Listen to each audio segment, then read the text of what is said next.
Hello students, আমার YouTube channel ডোরা math সলিউশনে তোমাদের স্বাগত। আজকের ক্লাসে আমরা ক্লাস 8 এর গণিতের যে মডেল অ্যাক্টিভিটি টাস্ক আছে তা করব।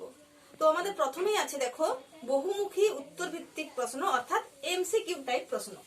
তো চারটি আছে, 1 গুণিত 4 4 নম্বর। একের দাগে দেখো p square x minus q square x এর একটি উৎপাদক হলো। তো আমরা প্রথমে অঙ্কটা কষে নিয়েছি। P square x q square x থেকে এক্স কমন যাচ্ছে, তো পড়ে আছে কে p square minus q square সমান x into p plus q into p minus q, অর্থাৎ p square x minus q square x এর তিনটি উৎপাদক x p plus q p minus q. তো আমরা আমাদের অপশনে আসি। অপশনে আছে দেখো পি কিউ পি কিউ ও পি মাইনাস কিউ। তো আমরা দেখতেই পাচ্ছি পি মাইনাস কিউ যে অপশনে আছে তা হচ্ছে রাইট অ্যান্সার, অর্থাৎ ডি এর দাগের পি মাইনাস কিউ। এরপর আমরা আসছি 2 এর দাগের প্রশ্নে। 5 অশ্ব ক্ষমতা সম্পন্ন একটি পাম্প 36,000 লিটার জল 8 ঘন্টায় তুলতে পারে। নিচের সম্পর্কটি কোনটি সঠিক সম্পর্ক? তো প্রথমে আমরা লিখেছি পাম্পের ক্ষমতা যার একক অশ্ব ক্ষমতা, জলের পরিমাণ যার একক লিটার এবং সময় যার একক হচ্ছে ঘন্টা। 5 অশ্ব ক্ষমতার পাম্প 36,000 লিটার জল তুলবে 8 ঘন্টা সময়ের মধ্যে। তো এদের মধ্যে দেখো 4টি অপশন দেওয়া আছে। পাম্পের ক্ষমতা একই থাকলে জলের পরিমাণ সময়ের সঙ্গে ব্যস্তানুপাতিক, জলের পরিমাণ একই থাকলে পাম্পের ক্ষমতার সঙ্গে সময় সমানুপাতিক, সময় একই থাকলে জলের পরিমাণ পাম্পের ক্ষমতার সঙ্গে ব্যস্ত সমানুপাতিক, ডি পাম্পের ক্ষমতা একই থাকলে জলের পরিমাণ সময়ের সঙ্গে সরল সমানুপাতিক। অর্থাৎ ডি নাম্বার যে অপশন সেই উত্তরটি হচ্ছে কারেক্ট উত্তর, যেখানে হচ্ছে পাম্পের ক্ষমতা যদি একই থাকে জলের পরিমাণ বাড়লে সময় বাড়বে। ডি এর উত্তরটি সঠিক উত্তর। তো আমি লিখে দিচ্ছি পাম্পের ক্ষমতা একই থাকলে জলের পরিমাণের সঙ্গে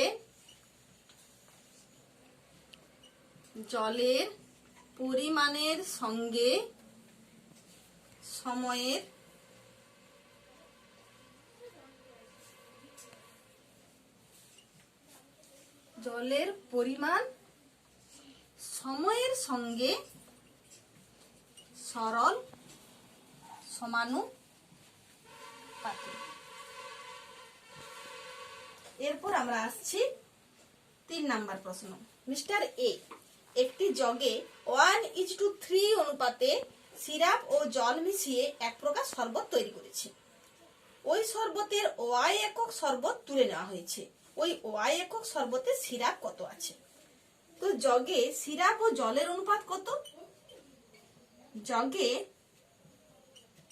সিরাপ ও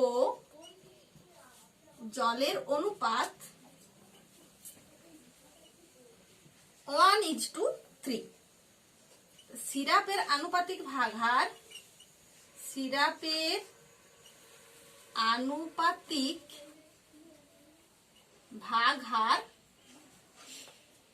একের 4 আর জলের আনুপাতিক ভাগহার 3/4। তো ওয়াই একক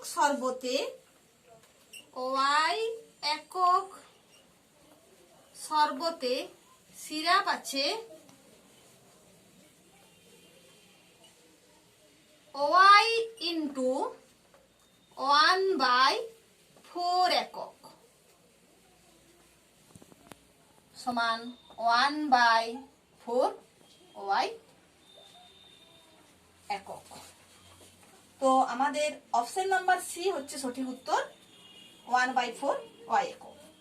এরপর আমরা আসছি 4 এর দাগের প্রশ্ন। 4 এর দাগে দেখো একটা ত্রিভুজ আঁকা আছে পি কিউ আর, যার পি বাহুর দৈর্ঘ্য 8 সেমি, পি কিউ বাহুর দৈর্ঘ্য 8 সেমি, পি আর বাহুর দৈর্ঘ্য 8 সেমি এবং কিউ আর বাহুর দৈর্ঘ্য হচ্ছে 8 সেমি। এরপর আমরা অপশনে চলে আসছি। পি সমান দেওয়া আছে 80 ডিগ্রি আর কিউ সমান দেওয়া আছে 50 ডিগ্রি। তো এটা একটু বিশ্লেষণ করে দেখি। কিউ সমান যদি 50 ডিগ্রি হয় অবশ্যই আর সমান হবে 50 ডিগ্রি, কেননা পি আর এবং পি কিউ এবং পি আর হচ্ছে সমান। তো আমরা জানি কোন ত্রিভুজের সমান বাহু সংলগ্ন কোণ দুটির মানও সমান হবে। এরপর দেখি ত্রিভুজের কোণ তিনটির যোগফল কত হলো। 50 প্লাস 50 প্লাস 80 সমান 180 ডিগ্রি। তাহলে অপশন নাম্বার এর উত্তরই হলো সঠিক উত্তর। পি সমান 80 ডিগ্রি, কিউ সমান 50 ডিগ্রি। তো একের দাগের এমসিকিউ আমাদের হয়ে গেল। এরপর আমরা আসছি দুইয়ের দাগের সত্য মিথ্যাতে। সত্য মিথ্যার 1 নাম্বার প্রশ্নে আসছি। A by b plus c সমান দেওয়া আছে a by b plus a by c. তো ডান পক্ষ আমরা যদি কষে দেখি, a by b plus a by c সমান বিসি লসাগু এসি প্লাস এবি। তো ডান পক্ষ থেকে বাম পক্ষে আমরা কিন্তু আসতে পাচ্ছি না, অর্থাৎ এই তথ্যটি হচ্ছে মিথ্যা, ফলস। এরপর আমরা আসছি 2 নম্বরে। মিস্টার বি একা একদিনে একটি কাজের 1/20 অংশ করে। সম্পূর্ণ কাজটি করতে সময় নেয় 20 দিন। তো তথ্যটা আমরা আবার কষে দেখি। ধরি কাজটির মোট অংশ সমান 1 অংশ।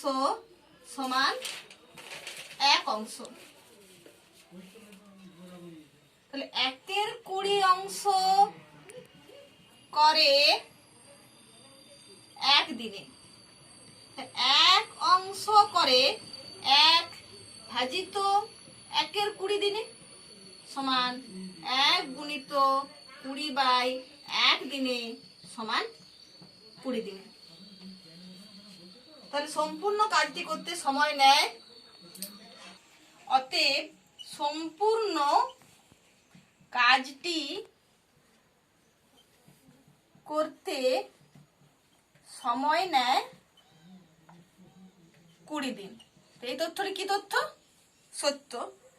তো এটা হলো সত্য, ট্রু। এরপর আসছি 3 নম্বরে।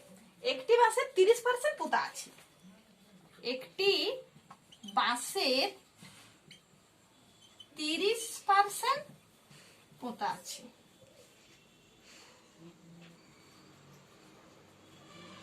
তিরিশ পার্সেন্টের অর্থ হলো 30/100 মানে 3/10 অংশ। তাহলে বাঁশটির কত অংশ পোতা আছে? 3/10 অংশ। কিন্তু আমাদের তথ্যে দেওয়া আছে বাঁশটির 7/10 অংশ মাটির নিচে পোতা আছে। তো আমাদের তথ্যটি হচ্ছে ভুল তথ্য। তাহলে 3-এর দাগের উত্তরটি হচ্ছে ফলস। তো সত্য মিথ্যা আমাদের 3টি ছিল, আমরা করে ফেলেছি।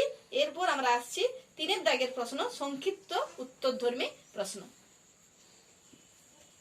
তো 3-এর দাগের যে প্রশ্নগুলো আছে, দেখো এই প্রশ্নগুলো হচ্ছে 2 নম্বরের প্রশ্ন। তো 4টি প্রশ্ন আছে। 1-এর দাগের প্রশ্ন থেকে করতে শুরু করছি।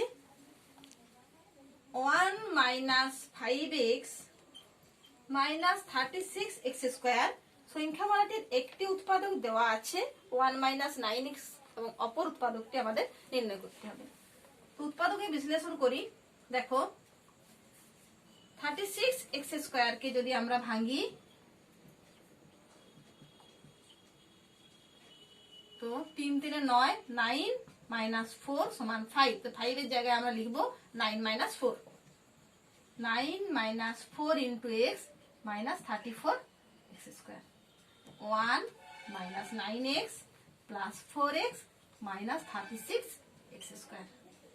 এখানে 1 কমন নিলাম, 1 - 9x, এখানে 4 কমন নিলাম, x - 9 4 × 36 তাহলে 9, সরি 4x কমন যাবে, 4x কমন যাচ্ছে। তো 1 - 9x, দুটি রাশি থেকে 1 - 9x কমন গেল, 1 + 4x, অর্থাৎ 1 - 5x - 36x² এর দুটি উৎপাদক 1 - 9x × 1 + 4x। তো আমাদের একটি উৎপাদক দেওয়া আছে 1 - 9x। তো অপর উৎপাদকটি কত হলো? 1 + 4x। অতএব অপর উৎপাদকটি হলো 1 প্লাস 4x। এরপর আমরা আসছি 2 এর দাগের অঙ্কে। 2 এর দাগের অঙ্কে দেখো x কিউব মাইনাস 8 x এর হোল কিউব মাইনাস 2 এর হোল কিউব। তো অঙ্ক কি করতে হবে তাই তো বলা হলো না, শুরু করে দিয়েছি। দেখো x কিউব মাইনাস 8 এবং x cube plus 2x square minus 8x এর লসাগু নির্ণয় করতে হবে। তো x কিউব মাইনাস 8 হলো আমাদের প্রথম রাশি। তো প্রথম রাশি আগে কষে ফেলি। x কিউব মাইনাস 2 কিউব 2 এর হোল কিউব। তো a cube minus b cube এর মতো দেখতে সূত্র বসাচ্ছি। দেখো a cube minus b cube এর কি সূত্র আমরা জানি, a minus b into a square plus ab plus b square. এই সূত্র এখানে বসাচ্ছি। a মাইনাস b এর জায়গায় x আছে, b এর জায়গায় 2 আছে। তো x minus 2 into x square plus ab মানে x ইন্টু 2 প্লাস 2 এর square, x minus 2 into x square plus 2x plus 4। এরপর আসছি দ্বিতীয় রাশিতে। দ্বিতীয় রাশিতে কি আছে দেখো, x cube plus 2x square minus 8x। এটা আমাদের প্রশ্নে কষে দেওয়াই আছে, x into x plus 4 into x minus 2। তো এই দুটি রাশির লসাগু আমি পাঁচটাতে লিখছি। অতএব নির্ণেয় লসাগু সমান, তোমরা উত্তর লিখলে অবশ্যই নিচেই লিখবে। প্রথমে দেখো এদের মধ্যে কমন কে আছে, x মাইনাস 2। বাকিদের আগে আমরা কমন কে লিখি x মাইনাস 2। তাহলে এখানে কে পড়ে থাকলো, x ইন্টু এক্স প্লাস 4, আর এখানে কে পড়ে থাকলো x square plus 2x plus 4। একটু গুছিয়ে লিখছি, x into x minus 2 x plus 4 into x square plus 2x plus 4। দুটো আমাদের হয়ে গেল। এরপর আমরা 3 নম্বরে আসছি। 3 নম্বর দেখো আমাদের একটা চিত্র অঙ্কন করা আছে। ত্রিভুজ এবিসি, এবিসি এর বিসি এবি বাহুকে বিই পর্যন্ত বর্ধিত করা হয়েছে এবং বিসি সমান্তরাল ডিএফ। এই তথ্যগুলো আমাদের দেওয়া আছে। x ডিগ্রি আর y ডিগ্রি কোণের মান নির্ণয় করতে হবে। তো প্রথমে বলা আছে এবিসি ত্রিভুজের বিসি বাহুকে ডিই পর্যন্ত বর্ধিত করা হয়েছে। তো এবিসি ত্রিভুজের এই এক্স কোণটি হচ্ছে, অর্থাৎ কোণ সিবিডি কোণটি হচ্ছে বহিস্থ কোণ। তো আমরা জানি বহিস্থ কোণের মান বিপরীত অন্তস্থ কোণের মানদ্বয়ের সমষ্টির সমান। তো সিবিডি সমান কোণ বিএসি যুক্ত কোণ এসিবি। এই কোণকে এক্স দ্বারা ডিনোট করা হয়েছে। তো এক্স ডিগ্রি সমান 50 ডিগ্রি প্লাস 30 ডিগ্রি। অতএব এক্স ডিগ্রি সমান 80 ডিগ্রি। এরপর দেখো আমাদের দ্বিতীয় তথ্য। দ্বিতীয় তথ্যে দেওয়া আছে বিসি সমান্তরাল ডিএফ। তো বিসি সমান্তরাল ডিএফ এবং বি হচ্ছে ছেদক। তাহলে আমরা দেখতেই পাচ্ছি এই কোণ দুটি হলো অনুরূপ কোণ। কোন সমান্তরাল সরলরেখাকে যদি কোন সরলরেখা ছেদ করে, তো যে দুটি অনুরূপ কোণ উৎপন্ন হয় তাদের মান হয় সমান, অর্থাৎ ওয়াই ডিগ্রি কোণের মানও হলো 80 ডিগ্রি। তাহলে এক্স ডিগ্রি সমান 80 ডিগ্রি এবং ওয়াই ডিগ্রি সমান 80 ডিগ্রি। এরপর আমরা আসছি 4 নাম্বার যে প্রশ্ন তাতে। দেখো কড লাইনে হাওড়া থেকে কলকাতা বর্ধমানের দূরত্ব 85 কিমি। এটা আগে একটু লিখে ফেলি। কড লাইনে হাওড়া থেকে বর্ধমানের দূরত্ব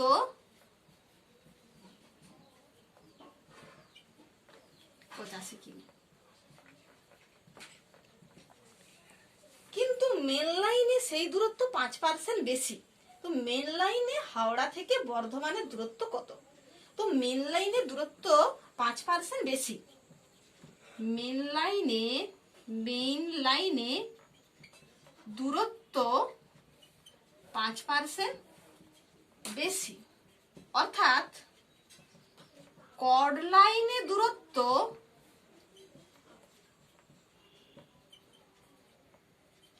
100 কিমি হলে মেইন লাইনে হবে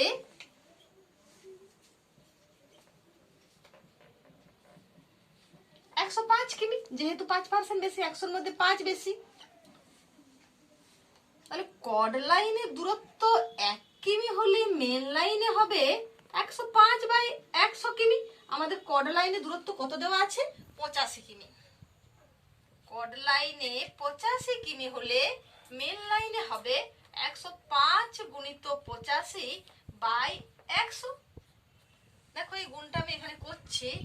105 গুণিত 85, 5 5 25, 5 1 5, এখানে একটা 0 বসালে 8 5 40, 8 1 8, 8 4 12, 92, 9 2 2 5/100। আমি তাও একটু গুণটা দেখে নিচ্ছি। 5 5 25, 5 1 5, 8 5 40, 8 1 8। এখানে একটু ভুল হয়ে গেছিল। 2 9 8 9 2 5/100 সমান 89.25। অতএব উত্তর চাইছে মেন লাইনে হাওড়া থেকে বর্ধমানের দূরত্ব কত। অতএব মেন লাইনে হাওড়া থেকে বর্ধমানের দূরত্ব 89.25 কিমি। 3-এর দাগে শেষ হয়ে গেল আমাদের। এরপর আমরা আসবো 4-এর দাগের প্রশ্নে। প্রশ্ন যে কোন ত্রিভুজের দুটি বাহুর দৈর্ঘ্য সমান হলে তাদের বিপরীত কোণগুলির পরিমাপ সমান হবে। এটা আমাদের প্রদত্ত, এটা আমাদের দেওয়া আছে। এরপর দেখো প্রদত্তে কি, ত্রিভুজ এ বি সি। তো ত্রিভুজ এ বি সি এর এ বি সমান এসি, দুটি বাহুর দৈর্ঘ্য সমান। প্রামাণ্য কি প্রমাণ করতে হবে? প্রমাণ করতে হবে যে বিপরীত কোণগুলির পরিমাপ সমান, অর্থাৎ কোণ এ বি সি সমান এই কোণ এ সি বি। এরপর আমরা আসছি অঙ্কনে। কোণ বি এ সি এর সমদ্বিখণ্ডক অঙ্কন করা হলো যা বিসি কে বি বিন্দুতে ছেদ করেছে। কোণ বি এ সি এর সমদ্বিখণ্ডক অঙ্কন করা হলো যা বিসি কে ডি বিন্দুতে ছেদ করে। সমদ্বিখণ্ডকের অর্থ হলো যে কোণ বি এ সি কে সমান দুভাগে বিভক্ত করা। এরপর আমরা আসছি প্রমাণে। দেখো এখানে আমরা দুটো ত্রিভুজ পেয়েছি, এই একটি ত্রিভুজ এবং এই একটি ত্রিভুজ। ত্রিভুজ এ বি ডি ও ত্রিভুজ এ সি ডি এর এ বি সমান এসি প্রদত্ত। কোণ বি এ ডি সমান এই কোণ সি এ ডি অঙ্কনানুসারে, আর এডি হলো সাধারণ বাহু। এডি সাধারণ বাহু। তো তিনটি শর্ত যদি পূর্ণ হয় তাহলে আমরা বলতে পারি যে ত্রিভুজ এ বি ডি এবং ত্রিভুজ এ সি ডি সর্বসম। কোন শর্তানুসারে? দুটি বাহু এবং একটি কোণ সমান এই শর্তানুসারে, অর্থাৎ সাইড অ্যাঙ্গেল সাইড শর্তানুসারে। তো ত্রিভুজ দুটি সর্বসম হলে, সর্বসম মানে সবই সমান, অর্থাৎ আমরা বলতে পারি এ বি সি সমান এ সি বি। এটিকে সর্বসম ত্রিভুজের অনুরূপ কোণ। সর্বসম ত্রিভুজের অনুরূপ কোণ ABD সমান ACD। অতএব ত্রিভুজ ABC সমান ACB। প্রমাণিত হয়ে গেল। তো আমাদের ম্যাথামেটিক্সের যে টাস্ক ছিল তা আমরা সম্পূর্ণ করে ফেলেছি। আজ এই পর্যন্তই। Bye bye.